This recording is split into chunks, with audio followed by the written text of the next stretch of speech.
Panthéonisé moins de 2 ans après sa mort, Robert Badinter restera à jamais associé à l'abolition de la peine de mort en France. Mais ce documentaire de Dominique Missika et Bethsabée Zarka vient donc de nous en apprendre beaucoup plus sur son itinéraire et ses engagements. Et nous allons y revenir maintenant avec nos invités présents aujourd'hui sur ce plateau de Débat Doc.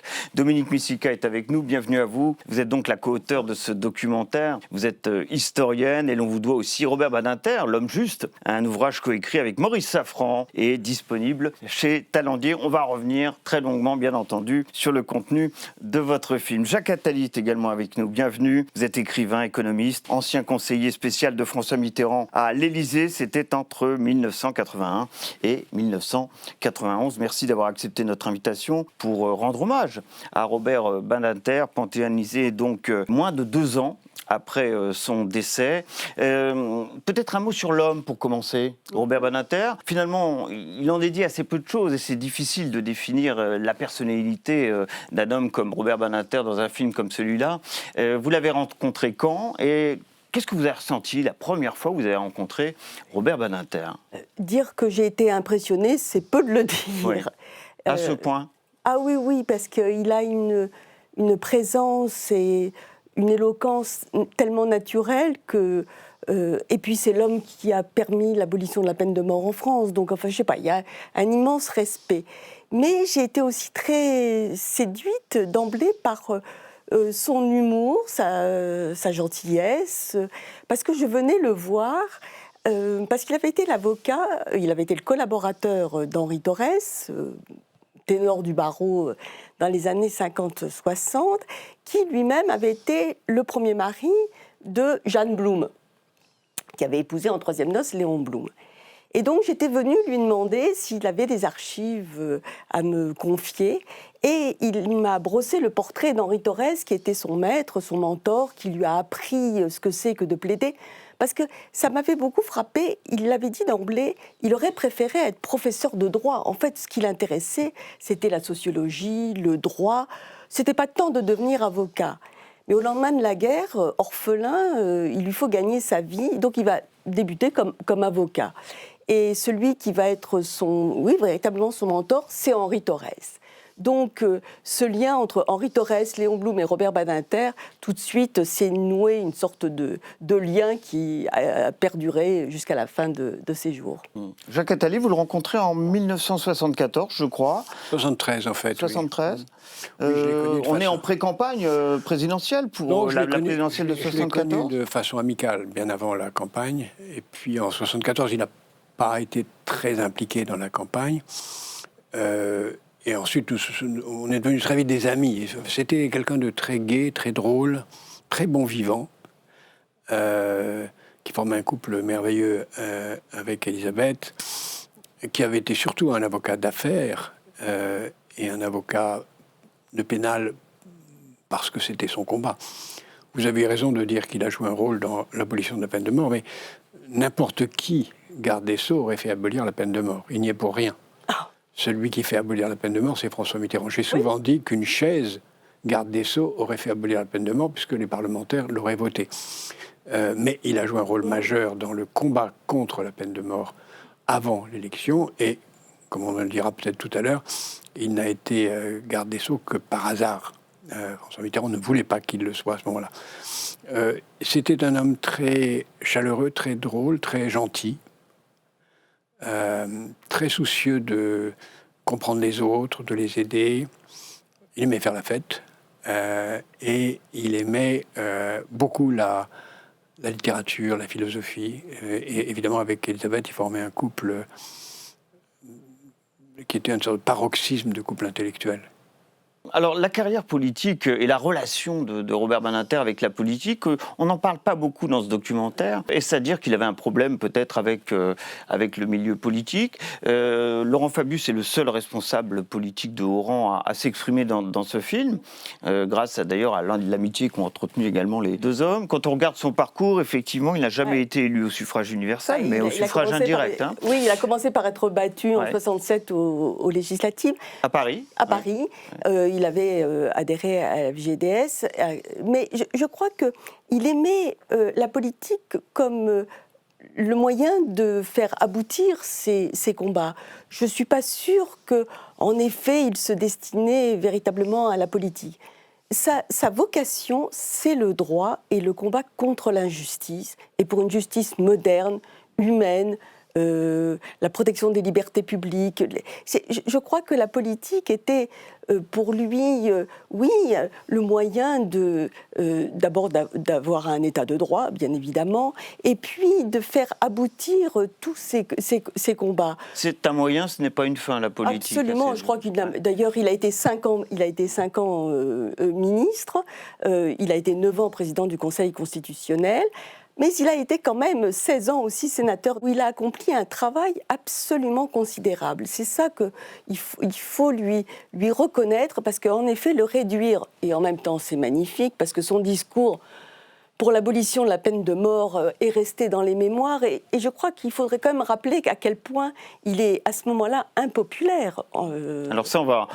C'est pour ça que la loi aurait sans doute été votée, mais c'est lui qui a pris les coups. Ouais, on va sans doute y revenir. Alors vous l'avez dit, il s'est présenté aux législatives en 67 à Paris, c'est un échec. Il voudra l'investiture aussi pour les municipales en 73 à Dreux. Le Parti socialiste ne lui donnera pas cette investiture. Mais en réalité, il rencontre Mitterrand à la Convention des institutions républicaines qu'a créé François Mitterrand, qu'a dirigé François Mitterrand au milieu des années 60. Moi, je n'étais pas dans cette aventure. J'ai rencontré donc Robert un peu plus tard. Ouais. Le premier moment où je le vois, c'est véritablement quand il s'implique avec nous dans la suite, quand François Mitterrand a été battu, et que François Mitterrand lui demande, et à moi aussi, d'écrire un livre collectif qui s'est appelé Liberté, Liberté, où on a réuni un certain nombre d'intellectuels de toute nature. Et c'est à ce moment-là que j'ai fait venir comme porte-plume pour tenir la plume, un de mes jeunes assistants qui était Laurent Fabius. Et c'est comme ça que Robert et Laurent se sont rencontrés, et puis ensuite... Badinter-Mitterrand, parlez-moi de cette relation. C'était une amitié d'une grande complicité. Comme vous savez, sans doute, il y avait beaucoup de secrets entre eux. Il y avait une admiration réciproque. Robert avait une admiration visible, ouverte, dite pour François Mitterrand. François Mitterrand était beaucoup plus réservé, ne disait rien, mais... Pourquoi était-il réservé vis-à-vis de Robert Badinter ? Non, il n'était pas réservé du tout. C'est pas ça du tout que je veux dire. J'ai repris votre expression. Non, il était réservé en général. D'accord. Et il n'était pas un admirateur ouvert des gens, même s'il les admirait beaucoup. Donc il était réservé. Et c'était une relation à trois, parce qu'avec Elisabeth aussi, ils aimaient beaucoup partir un week-end... aller manger des huîtres à Belle-Île ou ailleurs. Il y avait une vraie relation amicale. Robert Badinter disait que François Mitterrand et lui avaient le culte du secret, de l'amitié et du secret. Donc... Il y avait beaucoup de choses qui étaient secrètes, évidemment, entre eux, et cette amitié était très profonde. C'est pourquoi, d'ailleurs, Robert a été très surpris de ne pas être nommé garde des Sceaux. Alors, on y vient, parce qu'effectivement, en mai 1981, ce n'est pas Robert Badinter qui est nommé garde des Sceaux, c'est Maurice Faure. Et Robert Badinter ne sera nommé à la tête du ministère de la Justice qu'après les législatives de 1981. Autrement dit, ce n'était pas le premier choix de François Mitterrand, Robert Badinter, et ensuite, évidemment, Jacques Attali nous répondra. Ouais. C'est un équilibre politique, hein, la constitution d'un gouvernement. Et je pense aussi que François Mitterrand, Robert Badinter ne s'est jamais, enfin en tout cas ouvertement expliqué à Maurice Safran et à moi, je pense qu'il ne le voyait pas homme ministre. Je crois que la chose politique... Mais lui, il se voyait ministre, hein. Je n'en sais rien. Je n'en sais rien. Ouais. Il ne s'est jamais confié. Je ne crois pas. Il ne s'est jamais confié.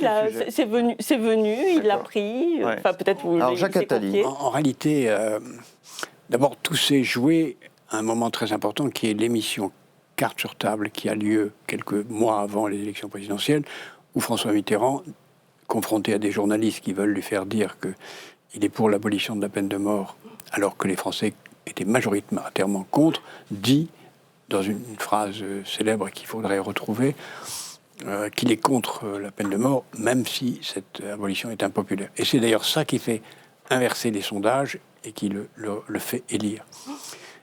Donc l'abolition de la peine de mort a joué un rôle dans l'élection de François Mitterrand. Quand il est élu, il y avait deux postes possibles pour Robert Badinter. qui était le président du Conseil constitutionnel, qui était déterminé à être donné à Daniel Mayer, qui le méritait 1000 fois, et le poste de garde des Sceaux. Comme vous l'avez dit, Robert Badinter n'était pas vu par François Mitterrand comme un politique. C'était un ami. Et on nomme pas un ami ministre. Il n'avait pas d'élu, il n'était pas engagé, il était assez peu engagé dans la campagne. Il n'a pas de raison de nommer ministre. Et il nomme Maurice Faure, qui était un ami intime, qui était une des 2 ou 3 personnes qu'il tutoyait, même ouvertement. Chose rare chez François Mitterrand. Voilà. Et quand, au bout d'un mois, je reçois un appel sur ce qu'on appelle l'interministériel de Maurice Faure, qui me dit « Je n'ose pas le dire à François, il faut que tu lui dises toi, quoi. J'ai un poil dans la main, je ne peux pas rester. » Je lui dis « Mais tu ne peux pas faire ça, tu vas abolir la peine de mort, tu peux pas faire... » Non, tu lui dis, moi j'ose pas lui dire, tu lui dis. Donc j'ouvre la porte, je vais le dire à François Mitterrand qui fait ce geste-là. Et c'est comme ça que Robert a été nommé ministre. Et c'est une chance, parce que nous avons eu ainsi un grand ministre qui a pu faire bien plus que l'abolition de la peine de mort. Je pense d'ailleurs que c'est lui qui a obtenu que le Sénat vote l'abolition de la peine de mort, qui aurait été voté sans le Sénat, mais c'est lui qui obtient le vote du Sénat, ce qui est quand même mieux. Et ensuite, évidemment, beaucoup d'autres réformes. Alors on va les citer, on les voit dans ce documentaire, bien entendu, ces chantiers qu'il a mis en œuvre, qu'il a fait aboutir, pour la plupart d'entre eux d'ailleurs. 9 octobre 81, bien sûr, l'abolition de la peine de mort, la suppression des juridictions d'exception, il en est beaucoup question dans ce film, ça c'est en mars 82, l'abrogation de la loi sécurité et liberté de 82, la fameuse loi d'Alain Perfit, évoquée assez longuement également dans ce film, la loi Forny, l'abrogation du délit d'homosexualité, ça c'est en août 1982. C'est incroyable. Oui. Être homosexuel dans les années 80 en France, c'est être désigné, c'est l'opprobre, c'est la honte, on le cache. Et il y a une affaire qui fait la une des journaux avec l'arrestation dans un club, le club Manhattan, d'homosexuels, une descente de police. Ils se retrouvent tous en prison, condamnés pour outrage à la pudeur. Et le fait que Robert Badinter va porter cette loi qui dépénalise l'homosexualité, c'est une révolution dans les mœurs, c'est une véritable... Et c'est vrai que si on a fait ce film avec Bethsabée Zarka, c'est pour montrer qu'il ne faudrait pas que l'abolition de la peine de mort écrase tous ces autres combats.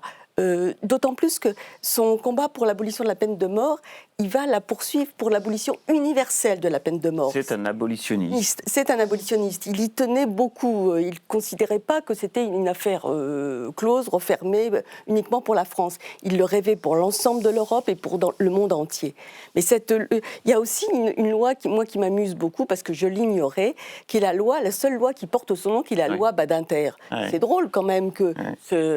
qui tend à améliorer la situation des victimes d'accidents de la circulation et l'accélération des procédures d'indemnisation. Aujourd'hui, elle est toujours en vigueur. Je crois que peu de gens savent qu'on doit à Robert Badinter cette loi. Et puis, il y a son grand chantier qui est la réforme des prisons, de l'administration pénitentiaire. Et je me souviendrai toujours du moment où, dans son bureau, avec Maurice Safran, tout d'un coup, il nous sort une maquette de derrière son bureau, qui est cette fameuse prison de Mozac, qui est la prison modèle qu'il a réussi à faire construire selon ses vœux et qu'il a inauguré en février 86, quelques mois seulement avant de quitter la place Vendôme. Il a vraiment changé la vie des détenus, tout en sachant qu'il avait une formule très simple. Il disait la prison, il faut agir, mais jamais en parler. Parce qu'il savait qu'il y avait une loi d'airain qui voulait on ne voulait pas que les détenus bénéficient de conditions meilleures que le commun, n'importe qui. Mais il n'empêche qu'il a mis fin enfin, on a du mal à le croire quand même. Enfin, moi, j'ai vérifié 3 fois, mais j'ai eu du mal à le croire. Qu'en 81, les détenus portaient des uniformes et n'avaient pas le droit de porter un vêtement à eux. ça a l'air de rien, mais c'est une manière d'humaniser et de considérer que les détenus doivent bénéficier eux aussi des droits élémentaires de tout un chacun. Avec cette ligne de conduite que vous rappelez dans ce film, la prison est un lieu de privation de liberté, mais pas dans lequel l'on est privé de droits. Mais pour cela, il a été traité de ministre des assassins, de laxiste, d'angélisme, alors que c'était vraiment des droits élémentaires qu'il a donnés aux détenus. À tel point d'ailleurs que Laurent Fabius, dans ce documentaire, nous dit que Robert Badinter, au milieu des années 80, était peut-être la personne la plus haïe de France. C'était à ce point, Jacques Attali? Non, je ne pense pas que ce soit vrai. Non, je pense pas que ce soit vrai. François Mitterrand était beaucoup plus détesté que ne l'était Robert. Et Robert avait... D'abord, il n'était pas extraordinairement exposé, mis à part le cas de la peine de mort. Et encore une fois, comme je vous l'ai dit, la peine de mort, c'était d'abord François Mitterrand. Non. Il y avait quelques violences, mais on en recevait tous, où qu'on soit. Il y a un attentat à son domicile, néanmoins. Oui, mais il n'a pas été le seul à en avoir. Je pense que il était très serein à cet égard, pas du tout inquiet. La presse l'adorait. Une partie de la presse l'adorait, le révérait. Une autre partie... Voilà. Donc il n'y avait pas véritablement de... Robert s'explique aussi, je pense, il ne faut pas oublier, par le fait qu'il a assisté à une exécution capitale. Ça l'a hanté. D'ailleurs, pour des condamnés qui, même si la peine de mort ne mérite pas d'exister, n'étaient même pas sans doute coupables, en tout cas pour l'un des deux. Et qu'ensuite, je me souviens d'un dîner chez lui, dans sa cuisine, où on dînait souvent le dimanche soir, avant l'élection présidentielle, où il a répété devant nous sa plaidoirie pour le procès de Patrick Henry. 1977, voilà, bien sûr. Où il a réussi à sauver, un condamné insauvable, parce qu'il avait assassiné un enfant. Enlevé puis assassiné un enfant. Oui, mais c'est là où il est traité. C'est là où il est traité quand même d'avocat des assassins. C'est ça. Il était l'avocat d'un assassin, comme tous les avocats des assassins, par définition. Oui, mais le fait d'avoir en plus aboli la peine de mort a aggravé son cas. Il n'a pas aboli la peine de mort. Il a été le garde des Sceaux de François Mitterrand, qui, François Mitterrand, lui, a aboli la peine de mort. C'est évident, mais donc, dans l'esprit du public... Laissez-moi terminer. Dans l'esprit du public, c'est François Mitterrand qui a aboli la peine de mort. C'est pas Robert Badinter. Il a été le porte-voix de François Mitterrand. Il y a beaucoup d'autres choses à la gloire de Robert Badinter pour ne pas lui donner une gloire imméritée, même s'il a participé de cette abolition, comme tous ceux qui ont participé à la victoire de François Mitterrand. C'est l'élection de François Mitterrand qui fait abolir la peine de mort. Mais là où il a joué un rôle dans l'abolition de la peine de mort, c'est par sa plaidoirie au moment du procès de Patrick Henry. Parce que c'est pas une plaidoirie sur Patrick Henry, c'est une plaidoirie sur la peine de mort. Sur la peine de mort. Et c'est un texte absolument magnifique, bouleversant, très courageux, puisqu'il dit au jury, il a été un assassin, vous allez être des assassins, voilà le couteau avec lequel vous allez le couper en deux, etc., etc. Et donc c'est là, même si à l'époque, les médias ne retransmettaient pas autant qu'aujourd'hui ces choses, c'est là où il a joué un rôle dans une légère évolution de l'opinion qui a permis à ce fardeau qui pesait contre François Mitterrand, et Dieu sait qu'il y avait des choses qui pesaient contre son élection, de peser un peu moins. Mais il était d'abord un homme ouvert à tous les combats. Vous en avez parlé dans votre film. Bien des combats, et d'abord celui qui l'animait le plus, c'est celui sur son père. Et l'antisémitisme. Comme il était devenu un grand bourgeois, il avait, comme les juifs qui font attention à ne pas apparaître comme mettant en avant leurs problèmes, il avait la discrétion de ne pas parler de l'antisémitisme. Il n'en parlait pratiquement jamais, sauf entre nous. Et il n'en a pas fait un combat visible, parce que, heureusement, à cette époque, l'antisémitisme était beaucoup moins grave qu'il n'est aujourd'hui, où c'est devenu une tragédie nationale. Et donc, il était beaucoup plus réservé, mais ça restait le fil conducteur de sa vie, c'est-à-dire la revanche, la vengeance de son père. On va y revenir. Simplement, quand Laurent Fabius vous dit, et même si Jacques Attali ne partage pas forcément cette position, que c'était un des personnages les plus haïs de France, peut-être que le plus haï, on peut l'étayer un tout petit peu, ce que nous dit Laurent Fabius dans ce film. Oui, parce que, bien sûr, la presse de gauche louait sa personnalité, son éloquence, son talent, toutes ces réformes de l'administration pénitentiaire, du côté des victimes, défendre l'état de droit, etc. Mais il faut lire la presse du Figaro à Minute, qui à l'époque était extrêmement répandue. C'est terrible ce qu'on lit. C'est vraiment terrible ce qu'on lit. Mais je suis d'accord avec vous, Robert Badinter restait impassible parce qu'il se sentait absolument serein par rapport à ses propres valeurs. Mais c'est quand même... Il faut se souvenir des policiers qui manifestent sous ses fenêtres place Vendôme en criant Badinter démission. On n'avait jamais vu des policiers en civil et en uniforme qui avaient enlevé leur képi manifester leur... ça, c'était à l'occasion de l'abrogation de la loi sécurité et liberté. Je crois quand même que c'est important de le dire aujourd'hui, où il apparaît comme une figure extrêmement consensuelle. C'est une conscience, c'est évident, il a une icône, etc.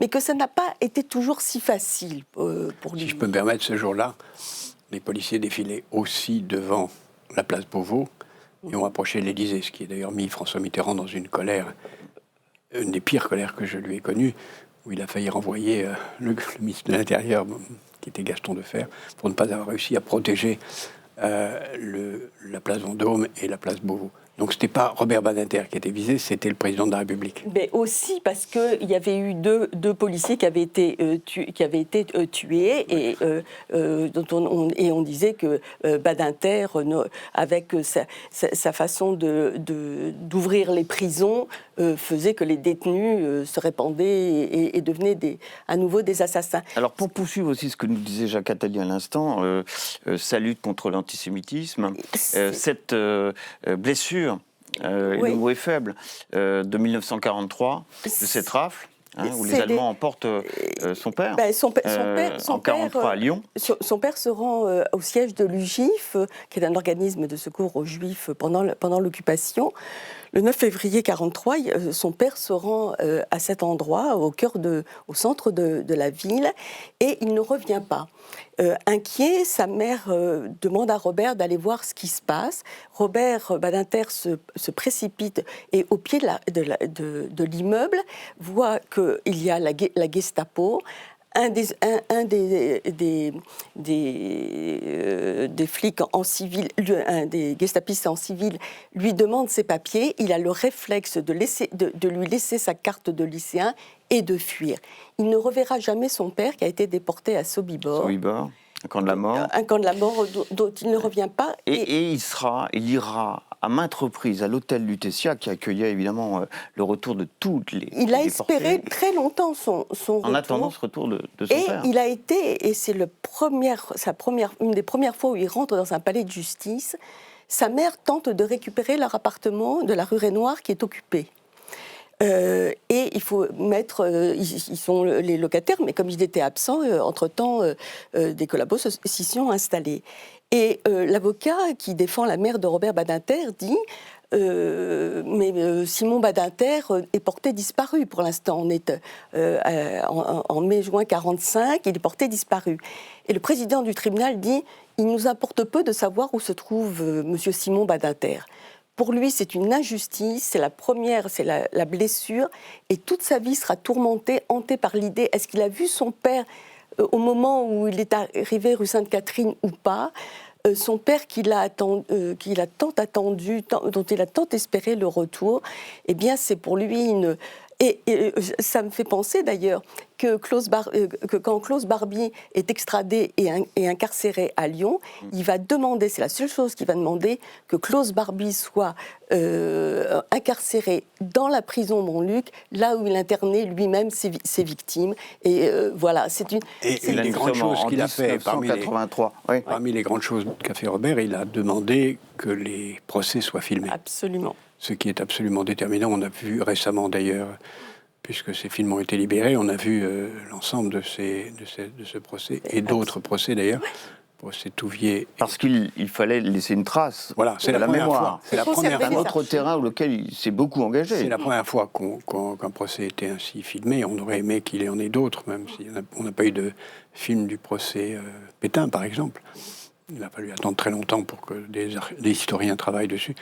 Et, enfin, sérieusement, Robert a vraiment eu cette idée moderne de faire filmer des grands procès historiques.